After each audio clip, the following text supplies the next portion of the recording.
Hello everyone, this side Aditi, and today I'll be telling you everything about IELTS, that what IELTS is and why is it necessary for you to give this exam to migrate abroad and to work globally.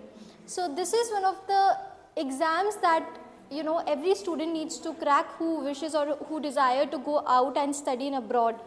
Basically, it is used for higher education and global migration purpose, which is already mentioned here. Moving on to its full form or its what it stands for basically.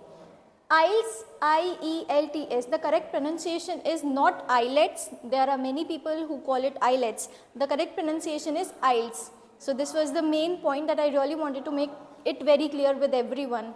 The first letter I stands for international, E stands for English, L stands for language, T stands for testing, and S stands for system.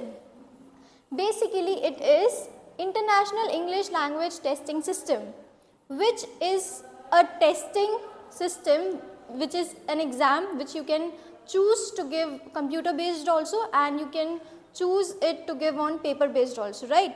So this is totally up to the student's choice and candidate's choice. This is one of the exams which is conducted to test your proficiency in English language, whether you will be able to survive in abroad, whether you will be able to make good space for your own self or not. So this is one of those exams that is really important.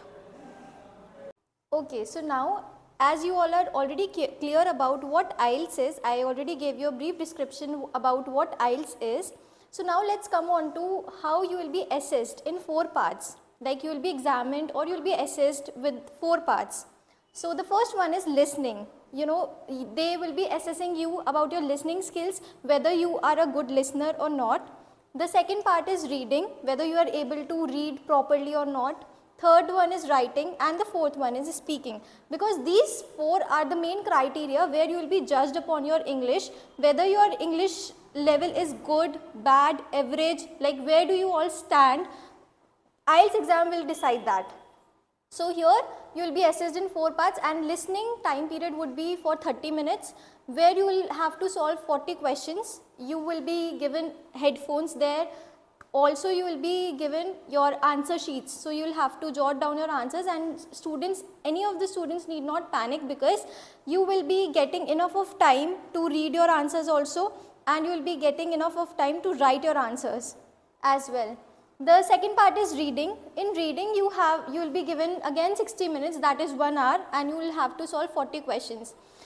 There are many patterns, there are many formats in reading, 15 formats in total, but I am not getting into it right now because that I will be discussing later in another video. Third part is writing. Writing is also for 60 minutes, that is 1 hour. Here you will be assessed with 2 tasks, that means 2 questions, task 1 and task 2. Wherein you will be given a topic that you will have to describe, maybe the summary, and the second task would be for your graph, like a graphic representation would be there given to you on a paper, and you will have to describe what the pie chart says, what the bar graph says, or whatever the graphic representation is, you will have to describe that. Not just the graphic representation, you will also be getting map representations. Some of the maps you will be given about the roads and everything. So you will have to understand what the map is trying to say, and you will have to note down, you will have to summarize that map accordingly. Okay, now moving on to speaking. Speaking time will approximately for 15 minutes. Here what happens is speaking is again bifurcated into 3 parts that I did not mention here, 3 parts, right? And in 3 parts there you will be assessed on the basis of your introduction first. It will be your very basic introduction, like day-to-day life, like what do you do, what is your daily routine, introduce yourself, from which city you have come, briefly give a brief description about your city. All these sort of questions would be asked in the first part of speaking. So it's going to be very easy. Anyone can answer to those questions, like even if you're not prepared well, then also you'll be able to answer at least first part of the questions, because that will be super easy.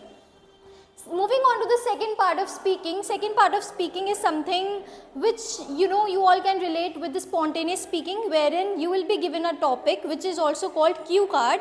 You will be given a cue card. On that a topic would be mentioned.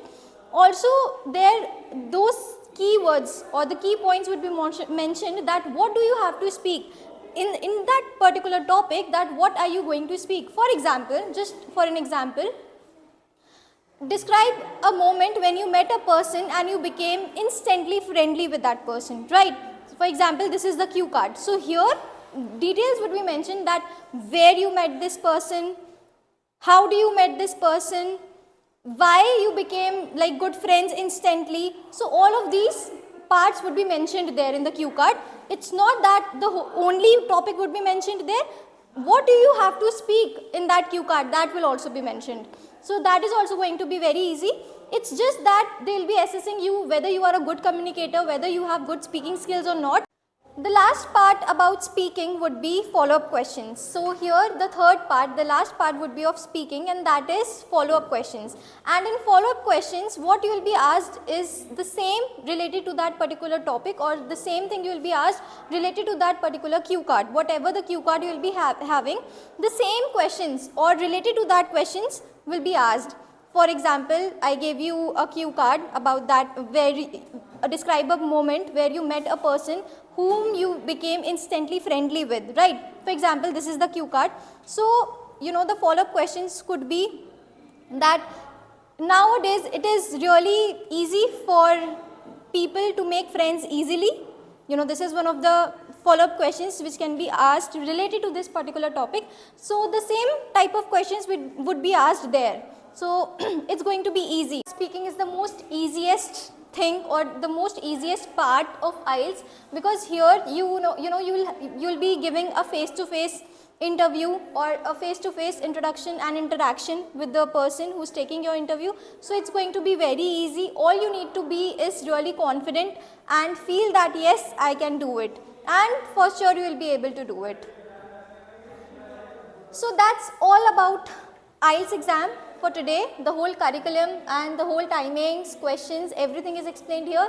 Okay, so that's all for today for this video. Here I have explained you the whole curriculum and everything about IELTS. Why is it necessary for you to give this exam, and why do people give this exam? Hope to see you next in my next video. Thank you.